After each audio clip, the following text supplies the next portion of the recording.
Hari Om. We are so excited to present this evening's cultural program. Before we get started, a gentle reminder to please check your phones to ensure they are on silent and there are no alarms or notifications that will come through. We will now present a play titled Echoes of Eternity, based on select letters written by Puja Gurudev and the universality of the messages therein.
We are not scholars.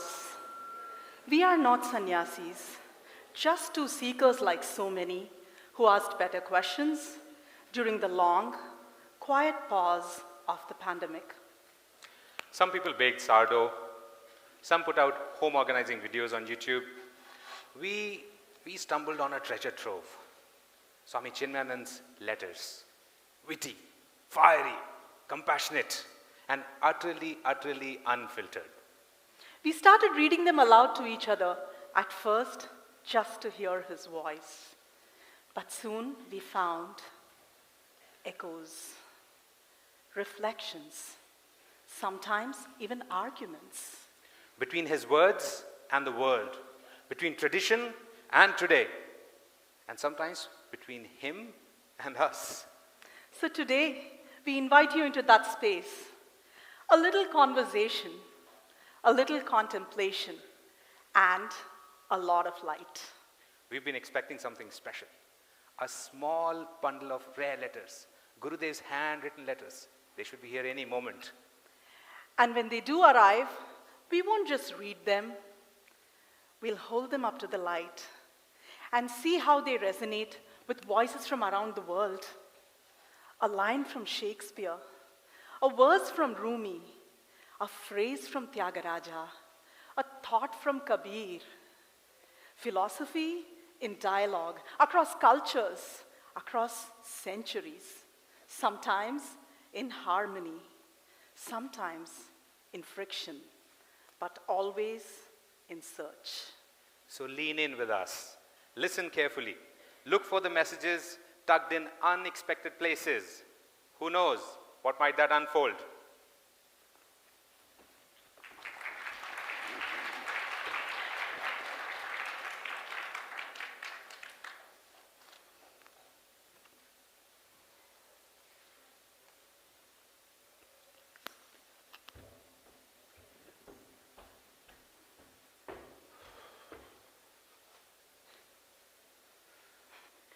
Anand, they've arrived. The letters that we waited for, each one a glimmer into Gurudev's vast inner sky. What do they say, Vishakha? What hidden treasures lie in Gurudev's letters? Let's find out. He writes, love is not a feeling, but a state of being. It is not born out of need or dependency, but springs from fullness. When we are connected to the source, we love without condition, like the sun shines without asking for anything in return. To love without asking, without holding, without binding, is to live in the fragrance of the self. To love without wanting to possess, that's not sentiment, but strength. Real compassion asks for nothing in return. It sounds ideal to me, but is it really possible? Can one truly love without attachment? True love doesn't clutch. It's like music, free and fluid. It's like a raga. It moves, it expands, it dissolves, all without clinging. But how do you really care deeply without holding on? That's the paradox, isn't it, Anand? Fierce and free. You love literature, Anand. You remember what Shakespeare said about love? Love is not love, which alters when it alteration finds, or bends with the remover to remove. It is an ever-fixed mark. That looks on tempests and is never shaken. But how does one become that fixed, unshakable mark? Not by holding on tighter, but by letting go fully. Anchor love, not in the person, but in the truth. Like Rumi's moth, forever clinging to dust, not knowing it had wings. You were born to fly. Why prefer to crawl? Exactly. We call it love, but often it is fear in silk robes. Real love says, fly higher than me if you must, and I'll still cheer you on. Yeah, I think Kabir said it best in Prem Gali Ati Saakari.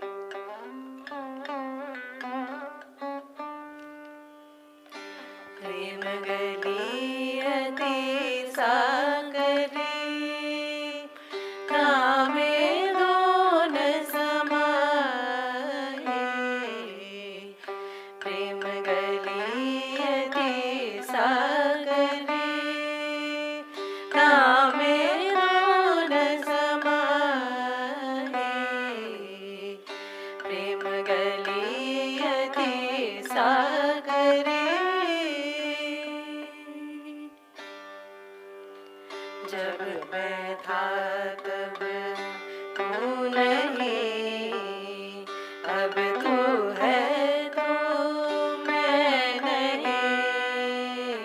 जब मैं था तब तू नहीं, अब तू है तो मैं नहीं। प्रेम गली अति सागरी, कबीर बादल प्रेम का हम पर बरसाए। कबीर बादल प्रेम का हम पर बरसाए। अंतर भीगी आत्मा हर भाई बन रही। अंतर भीगी आत्मा हर भाई बन रही। प्रेम गली अति सागरी, कामे दोन समाये। प्रेम गली अति सागरी।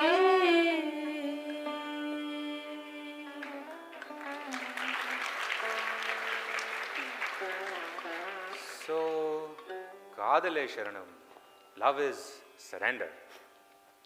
Not to another person, but to that vast nameless presence within, the one that loves without a script. Kabir knew this. To walk that path, you vanish into it. No I, no you, just love. Wait, should I stop texting Neela every 10 minutes? Only if you want her to reply. Here's another letter, Anand. Family, friendships, love. These are sacred, but only when touched with awareness. Cling and you suffer. Flow with love and you are free. But is it wrong to feel the pain when they leave? Not wrong, Anand. But you're not the pain. You are the sky that it moves through. You know, Anand, I'm reminded of Khalil Gibran, the mystic who turned pain into poetry. He talked of love that stands apart like temple pillars.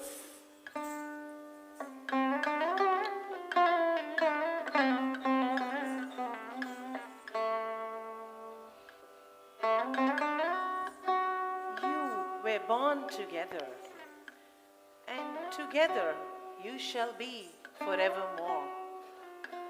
But let there be spaces in your togetherness, and let the winds of the heavens dance between you.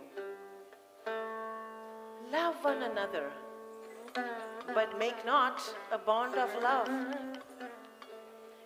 Let it rather be a moving sea between the shores of your souls. Fill each other's cup, but drink not from one cup. Give one another of your bread, but eat not from the same loaf. Sing and dance together and be joyous, but let each one of you be alone. Even as the strings of a lute are alone, though they quiver with the same music. Give your hearts, but not into each other's keeping. For only the hand of life can contain your hearts. And stand together, yet not too near together. For the pillars of the temple stand apart, and the oak tree and the cypress grow not in each other's shadow.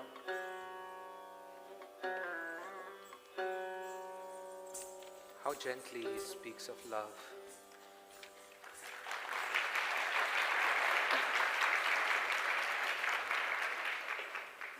Not as merging, but liberating. Real love reflects and not absorbs. It honors the divine in the other. So beautiful and so hard to live. Yes, but trying is living. Trying is sadhana. Oh, Vishaka, come on. All this talk of love is making my brain go foggy. I need chai, possibly laced with philosophical clarity. As long as you don't confuse caffeine with awakening. Both keep me up at night. You always find poetry in the pantry, Anand. Like you find moksha in a teacup. Come on, Anand. These letters aren't going to read themselves. Chai first. Krishna, Krishna, Chai, chai, chai. chai.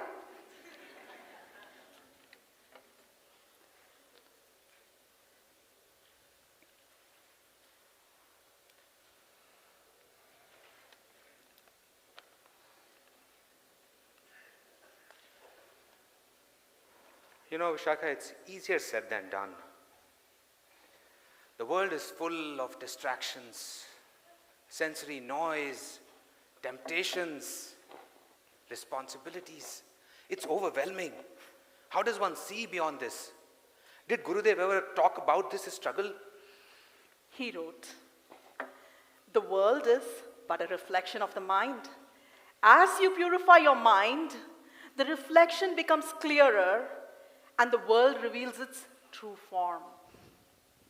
You know, Anand, this letter reminds me of a conversation between Albert Einstein and Rabindranath Tagore. What? Tagore and Einstein. That's an unusual combination. One a philosopher poet from East, another a Western physicist. What could their conversation possibly have in common with Gurudev's teachings? More than you'd think, Anand. Einstein believed in a reality that existed independently of us. And Tagore saw this world as a human construct, deeply tied to our perception. They met in Berlin in 1930, and the conversation revolved exactly around this question: what is real? It was a meeting of science and spirituality, just like how Gurudev bridged ancient wisdom with modern day life. And here I thought that the most intense East-West exchange happened when I tried explaining dosa to my German roommate. Tagore and Einstein were definitely not discussing chutney combinations, but it was just as spicy.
So many great minds grappling with the same mystery in their own ways. It's humbling. Yes. You know, Anand, that's what makes Gurudev's letters so powerful. He was not isolated in his wisdom. He was tapping into a universal stream. Anand, you love music, and you're always talking about the Vedanta and Carnatic compositions. So here is a little quiz for you. There is a Carnatic Kriti that is universally known and loved. It speaks of the illusion of the world and the omnipresence of the divine. Guess the composer. You're testing me in front of an audience. That's cruel and comically questionable. All right, treat this as an open book exam. Hold on, just the book is your soul.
How poignantly Purandara Das talks about the illusion.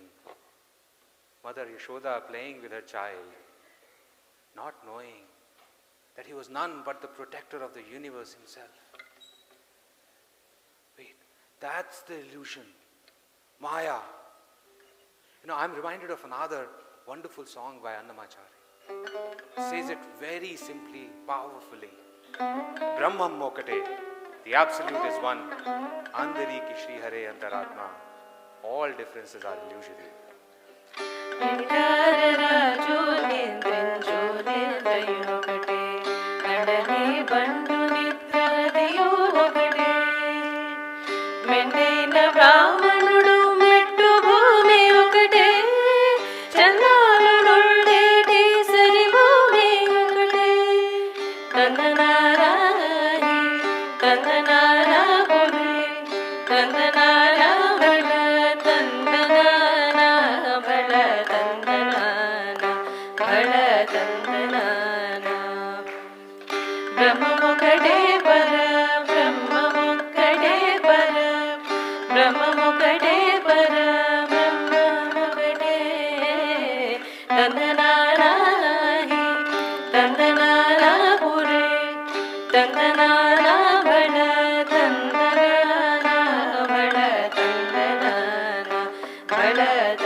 All is one.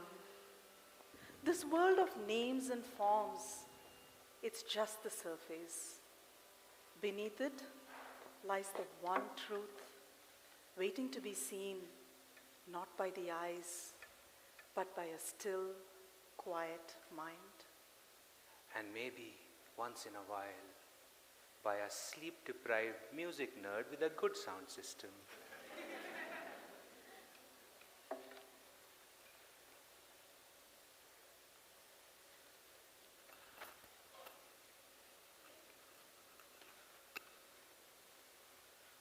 Look at those eyes.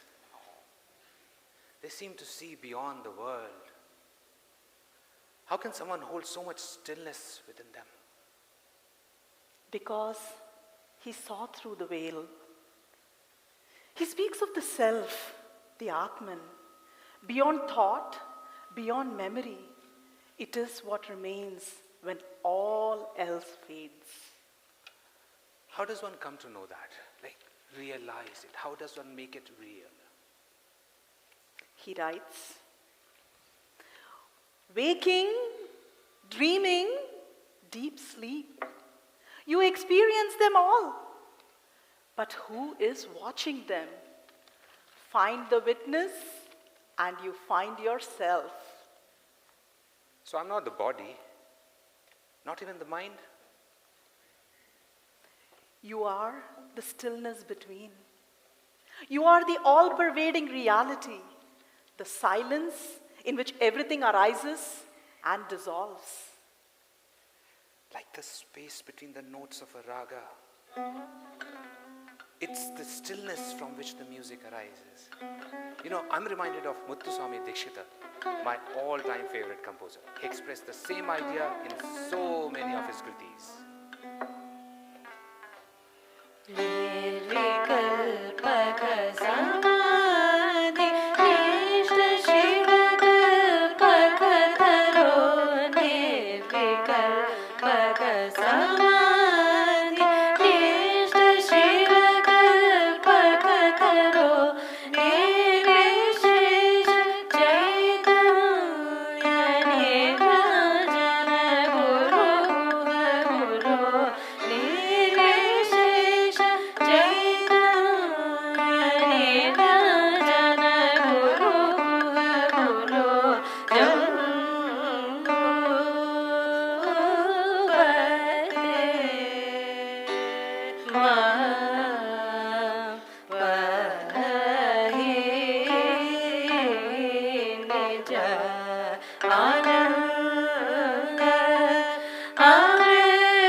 This is the fourth. The Turiya? Is this what Mandukya Upanishad speaks of? Yes, not a state, but a ground of all states. And you and I are that ground.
प्रज्ञं न बहिष्प्रज्ञं no भयतः प्रज्ञं न प्रज्ञानघनं न प्रज्ञं नाप्रज्ञं शान्तं शिवमद्वैतं चतुर्थं मन्यन्ते स आत्मा स विज्ञेयः.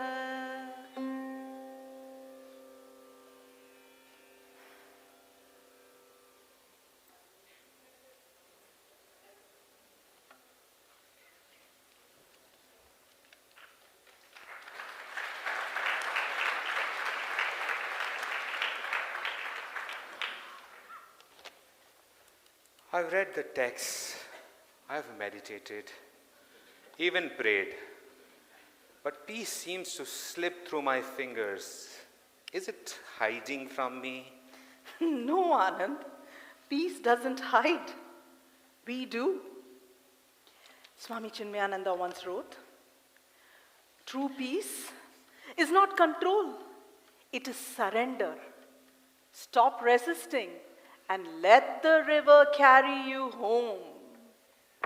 But if I let go, won't I drown in this chaos? Not if you float.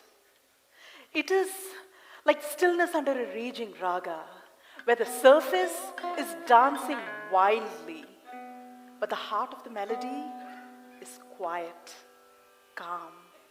That's surrender, not weakness, but trust. Like letting go of the oars.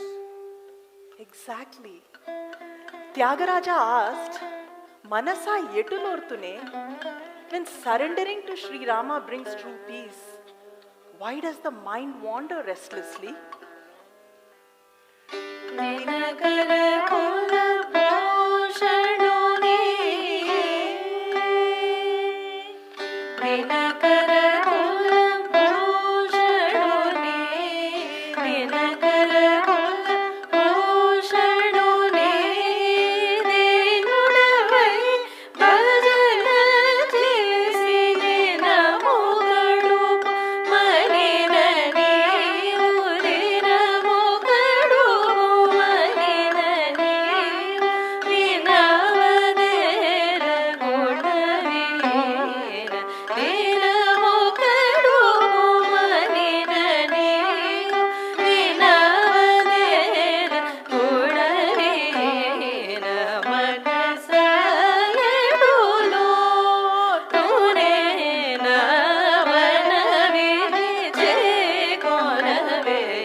Even he knew the struggle. So I was not alone. So simple. Why did I resist it for so long? Because the ego is stubborn. Worse than you when you skipped Sandhya Vandanam for your band practice. Hey, that was fusion with bhakti intent. Your tabla solo said otherwise. You know, Anand, even Annamacharya saw through this illusion. He said, Nanati Bratuku, what is the purpose of all this struggle? Nanati Bratuku Natakamu Nanati Bratuku Natakamu Kanaga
let it go. Bau Mushai, let it all go.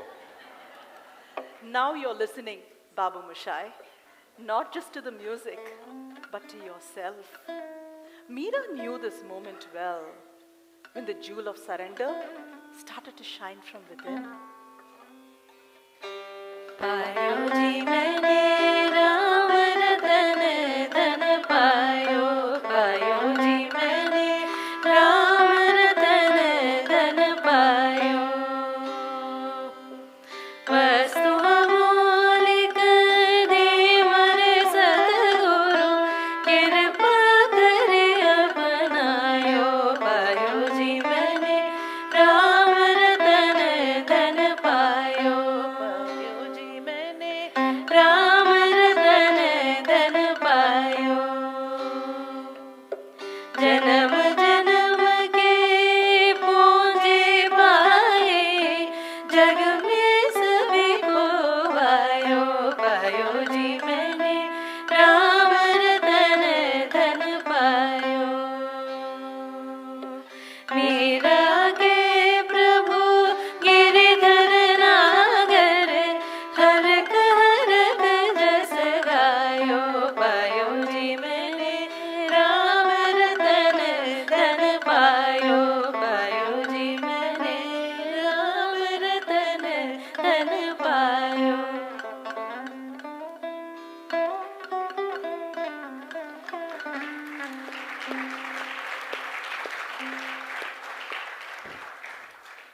Gurudev wrote, surrender is not the end of effort, it is the end of ego. When the I dissolves, what remains is peace, pure, eternal, and unmoved. Like the sky, it simply is. Not out there, but here, within.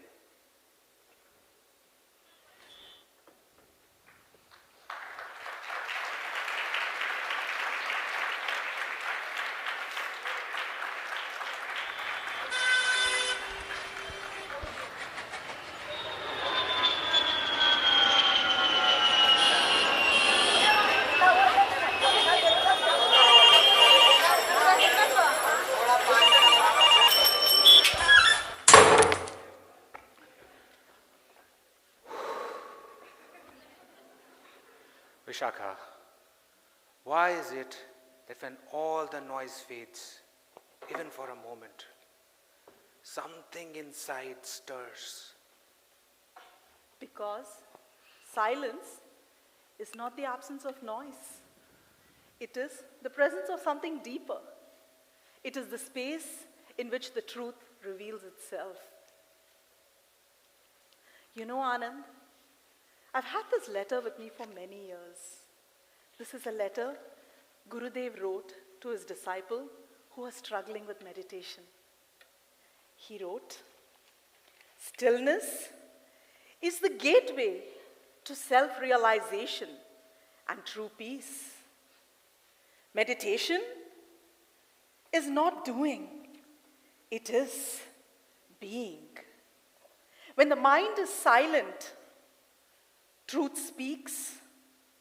True silence is not emptiness. It is fullness without noise. One must not chase peace, but let peace find them." How does one reach that stillness? The more I try, the louder my mind becomes. It chases thoughts, interrupts, wants to speak. Then let it speak. Let it run, let it stumble, let it perform until it tires itself out. Stillness does not fight the mind, it watches. It is aware, it is silent, it is the self. The self, not as a concept, but as lived experience. Exactly. True wisdom is not in the words, but in the pause between them. like the silence between two notes of music. Even music bows to silence. You know, now I realize the true meaning of the song Nadopasana by Tyagaraja. When he speaks of the nada, he's not just praising the melody, he's actually pointing to the stillness from which it arises. He is worshipping through sound, but listening to the stillness within it. That is Nadopasana. Music as meditation, sound surrender.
Let the mind roam, not in the world, but in the divine. Let it bathe in that sound. And when it is full, it will grow quiet.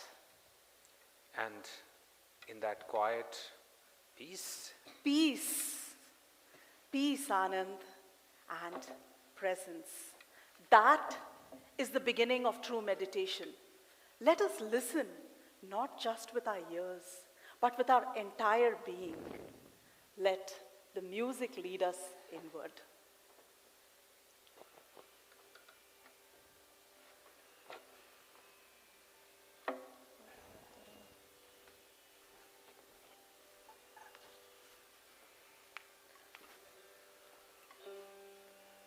Shivoham, Shivoham, Shivoham, Shivoham, Manobhutyahankara chittani naham, na cha shrotra jihve, na cha grana netre, na cha vyomamut, na tejo na vayushchidananda rupa. Shivoham, Shivoham. Shivoham, Shivoham, Shivoham, Shivoham.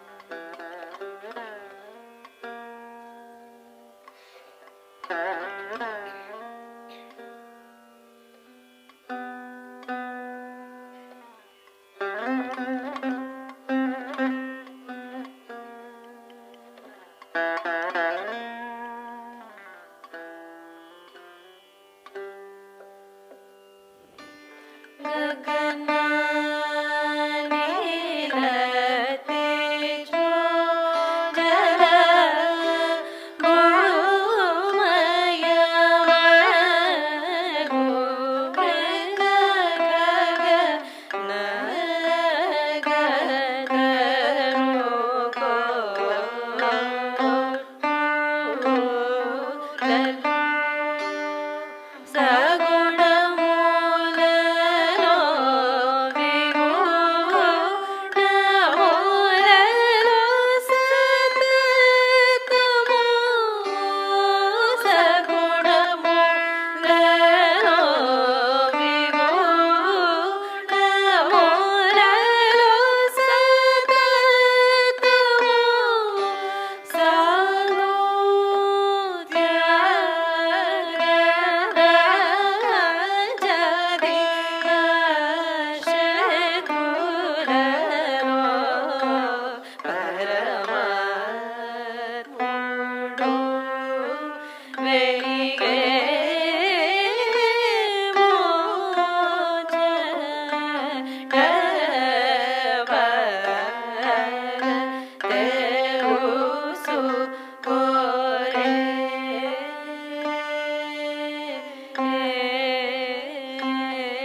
Tyagaraja knew the line between me and the divine is made up, like the idea that we can control anything. Yes, the Supreme shines in everything. A leaf, the sky, a squirrel, the postman. Perhaps he was the divine. You know, there is a quiet now. Not new, just overlooked. Yes, the self is not something we find. It is what is always there. It's like Wi-Fi. You just had the airplane mode on. So I was the ocean all along, not just the wave. Correct. A slightly anxious, over-caffeinated wave, but still the ocean. And all that search, the books, the ashrams, the YouTube playlist about how to meditate in 5 minutes were just the self looking for itself. Like the dog chasing its own tail, except more poetic and with less panting. And now, waking, dreaming, sleeping are chapters from the same bedtime story. Yes, and the narrator, quiet, calm. You know, you remember what Shakespeare said in Tempest? We are such stuff as dreams are made on. Basically, we are dream content. Except in this dream, there's chai. And there is Meera, there's Kabir, there's Tyagaraja, there's Einstein, Tagore, and they all echoed what Gurudev told us repeatedly. Lose yourself completely. And today he would have added, and also your obsession with Instagram reels. Like the girl in Upper's verse. She heard his name, saw his form, learned his address, and basically ghosted everyone else.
Gurudev's every word is a Veda, a scripture to revel in.